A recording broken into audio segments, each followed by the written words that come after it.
Good morning, কেমন আছো সবাই? তো দেখো একটা ছোট্ট মিনি ভ্লগ তোমাদের সাথে ভাবলাম আজকে শেয়ার করি। তো এদিকে আমার সকাল সকাল স্নান হয়ে গেছে, আর এদিকে ঘরের কাজকর্ম মোটামুটি কমপ্লিট হয়ে গেছে।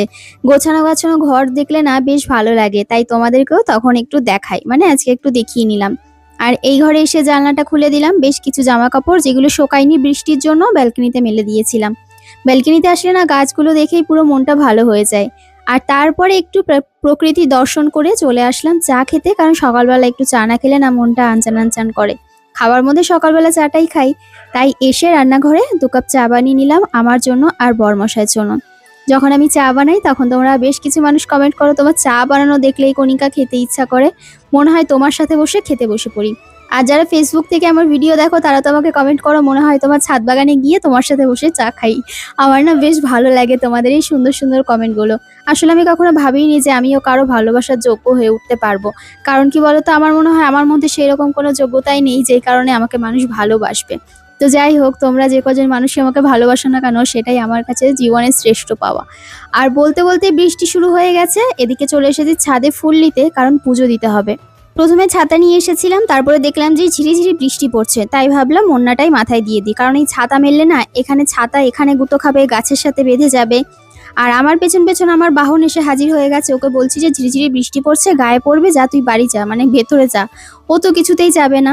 আর এই দেখো, মানে একদম বৃষ্টির জল পড়লে না প্রকৃতি এত সুন্দর রূপ ধারণ করে, বেশ ভালো লাগে। তাই তোমাদেরকেও একটু দেখিয়ে নিলাম। আর এখন এই যে গাছ থেকে সুন্দর করে ফুলগুলো সব তুলে নিচ্ছি, আর এই হলুদ ফুলগুলো এখন তো বর্ষাকালে পুরো ভরে ভরে হয়। আর এবার চলে এসেছি 3 তলার ছাদে। তো 3 তলার ছাদে এসে গাছগুলো দেখছিলাম। সবার প্রথমে আমার যেটা নজর পড়ে সেটা হচ্ছে আঙুর গাছ, কারণ আঙুর গাছে তো আঙুরের থোকা এসেছে। থোকা বলতে ওই 5-7টা মতো আঙুর হয়েছে, 2-3টে থোকাতে আর কি, সেটাই থোকা আমার কাছে। যেহেতু ছাদ বাগানে আর নিজেদের বাগানে চাষের জিনিস বেশ ভালো লাগে দেখতে। চাষের বলতে কি, মানে নিজেদের বাগানের। এই দেখো টুকি টুকি দিয়েছে, কি দারুণ দেখতে লাগছে তাই না বলো? তো এরা কিন্তু পাতার আড়ালেই লুকিয়ে রয়েছে। এই দেখো 2-3টে মতো ছোট ছোট থোকা হয়েছে। দেখা যাক, এবার পাকলে তোমাদেরকে অবশ্যই দেখাবো। তবে আমি শুনেছি বা আমাকেও কমেন্ট করেছো যে কণিকা আঙুর কিন্তু টক লাগে খেতে। দেখা যাক যখন পাকবে তখন অবশ্যই তোমাদেরকে তো রিভিউ দেবো যে কেমন খেতে লাগছে। আর তার আগে যদি পচে যায় বা পড়ে যায় তাহলে আর তোমাদের দেখাতে পারবো না।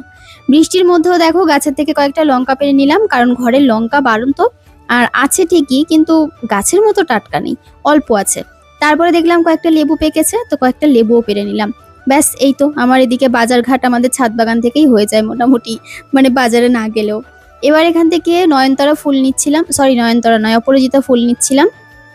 বেশ অনেকগুলো অপরাজিতা ফুল হয়েছে। আর এই দেখো ছোট্ট ছোট্ট উচ্ছে হয়েছে গাছে, 2টো উচ্ছে গাছ হয়েছে। তো এই উচ্ছেটা কালকে পারবো, আজকে রেখে গেলাম। আর এখানে আরো বেশ কয়েকটা হয়েছে। আর নিচেও একটা গাছ আছে, সেখানে একটা বড় উচ্ছে হয়েছে, ওই 2টো কালকে পেরে নিয়ে যাব, ভাতে সেদ্ধ বা যাই হোক কিছু করে খাবো। তারপর এদিকে ড্রাগন ফল পেকেছিল কয়েকটা, ড্রাগন ফলগুলো পেরে এনে ফ্রিজে রেখে দিলাম। ফ্রিজে না ফল শুধু মানে জমতেই থাকে ড্রাগন ফল, খাওয়ার লোক নেই। আর এদিকে সবজি বাছছিলাম যে কি রান্না বান্না করব। তো দেখলাম ভেন্ডি রয়েছে, ভেন্ডির প্যাকেটটা বের করে নিলাম। আর এদিকে পটল বের করলাম। আর বর্ণা অল্প করে একটুখানি তোমার ওল অর্ডার করেছিল সেদিন অনলাইন থেকে, যেদিন বাজার করেছিল। তো ওটা রয়েছে, কিন্তু ওই এমন একটুখানি, ওটা কারো মানে 2জন মানুষের হয়তো হবে কিন্তু সবার হবে না। তো ওই জন্য ওটা কি করবো বুঝে উঠতে পারছি না। তোমরা একটু জানিও তো, একটুখানি ওল আছে, ওটা দিয়ে ভাতে মানে সিদ্ধ খেয়ে ওটা কি ভর্তা খাবো না কি ওটা দিয়ে কি খাওয়া যায় আমি বুঝে উঠতে পারছি না। আর এইদিকে সমস্ত সবজিপাতি কেটে নিচ্ছি, ভেন্ডিটা ধুয়ে জল ঝরতে রেখে দিলাম। আর এখন পটলগুলো কেটে নিলাম। তো পটল কাটতে কাটতে এদিকে আলু ভাজা বসিয়ে দিয়েছিলাম, পটলও ভাজা হয়ে গেছে বলতে বলতে। আর এদিকে দেখো একটা নিরামিষ মশলা করে নিয়েছি, টমেটো আদা জিরে লঙ্কা, ব্যাস। গাছের থেকে যে লঙ্কা এনেছিলাম সেই লঙ্কাগুলো, কি দারুণ একটা সেন্ট বেরোচ্ছিল জানো না লঙ্কাগুলো দিয়ে। আর এবার এই মশলার সাথে আলুটা ভালো করে কষিয়ে নিয়ে এবার দিয়ে দিলাম ভেজে রাখা পটলগুলো। দিয়ে এবার কি নাড়িয়ে চাড়িয়ে একদম ভালো করে কষিয়ে নিতে হবে। কষিয়ে নিয়ে দিয়ে দেবো জল খানিকটা।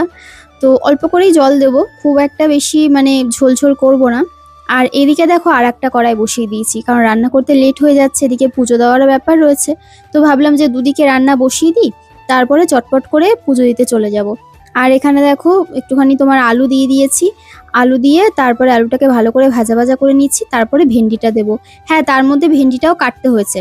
ভেন্ডি একটু কুচি কুচি করে না কাটলে না ভালো লাগে না, তো ওই জন্য সুন্দর করে কুচি কুচি করে বেশ তোমার ভেন্ডিটা কেটে নিলাম।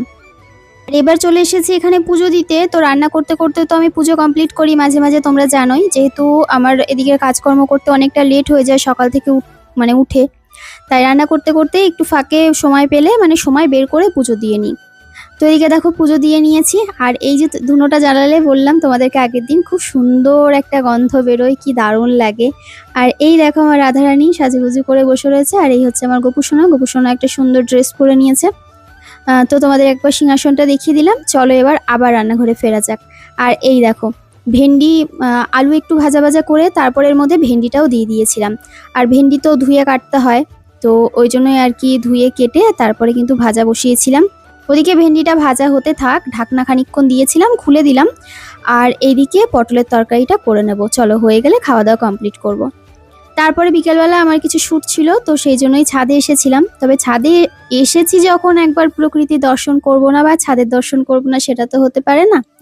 তো ওই জন্যই দেখছিলাম যে গাছে কতগুলো সবেদা হয়েছে বা ফুল এসেছে কিনা। তো এসে দেখছি যে এখানে দেখো একটা কলপ, কি বলে ওই যে গাছ করার জন্য, মানে ওখান থেকে যাতে শেকড় টেকড় বেরোয়, প্লাস্টিক আর গোবর সার বেঁধে দেওয়া হয়েছে, মাটি ফাটি কিছু।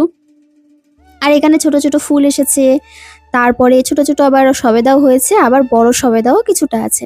তো সেটাই দেখছিলাম যে না পেকেছে কিনা। তো দেখলাম না অতটাও বড় হয়নি, আর একটু বড় হবে। আর আমাদের গাছের সবেদাগুলো না লম্বা লম্বা হয়, মানে সেই গোল টাইপের হয় না। এটা নাকি অরিজিনাল সবেদা, আর যেটা গোল টাইপের হয় ওটা আবার কি গবেদা নাকি একটা বলে। যাই হোক, আমার অত এক্সপিরিয়েন্স নেই তাই জানি না। আর তারপরে এখানে ড্রাগন ফল দেখছিলাম। তো দেখো এটা বেশ ছোটই রয়েছে, এখনো পাকেনি, আর এটা তো পুরোই কাঁচা। আর এই দেখো বৃষ্টি হলে বর্ষাকালে আমাদের এই মাঠে অনেক জল জমে যায়, দেখতে ভালো লাগে। মানে ছাদ থেকে দেখলে পুরো মনে হয় যেন একটা পুকুর একদম সামনে, তার সামনে আমার ছাদ বাগান পুরো সবুজে ঘেরা, অনেক সুন্দর লাগে দেখতে। আর এখানে দেখো আমাদের গাছে তো মানে ছাদে তো পুরো ড্রাগন গাছে ভর্তি হয়ে রয়েছে। তো সেটাই তোমাদের ঘুরে ঘুরে একটু দেখাচ্ছিলাম। আর আমি কালকে যে ফুলগুলো ফুটেছিল সেগুলোকে তুলে ছিঁড়ে দিচ্ছিলাম, মানে ফেলে দিচ্ছিলাম। তারপরে রাত্রেবেলা কি খাবো বুঝে উঠতে পারছিলাম না। তো প্রতিদিন তো ভাত রুটি তরকারি এগুলোই চলে। তো বরকে বললাম তাহলে আজকে ডিনারে কিছু একটা অন্য কিছু করি। তো বলে যে ঠিক আছে করো, পাস্তা বা চাউমিন কিছু একটা করো। তো এখানে দেখো আমি চাউমিন করছিলাম। এটা হচ্ছে তোমার রাইস নুডলস, মানে ওই যে এটা হচ্ছে কি বলে চালের চালের না আটার কিছু একটা হবে জানি না ঠিকই। মানে এই নুডলসটা একটু মোটা, অনেকটা মানে ভালো একটুখানি। তো এটাই সেদ্ধ করে নিয়েছিলাম, সেদ্ধ করে খানিকটা ঢাকা দিয়ে রেখেছিলাম কিছুক্ষণ। আর তারপরে এদিকে সবজি টবজি কুচিয়ে ভেজ নুডলস যেহেতু করব, তো সমস্ত কিছু যা যা ভেজিটেবল ছিল সব দিয়ে দিয়েছি। দিয়ে এবার এটাকে ভালো মতো নাড়াচাড়া দিয়ে এবার একটুখানি তোমার সস টস যা যা দেওয়ার সমস্ত কিছু দিয়ে দিচ্ছি, দিয়ে আর কি ভালো করে মিক্স করে দেবো। আর আমি এর মধ্যে না ম্যাগি মশলা দিয়েছিলাম, মানে ম্যাগি মশলা দিয়েছিলাম, তো ওই জন্য খেতে আরও ভালো লাগছিল।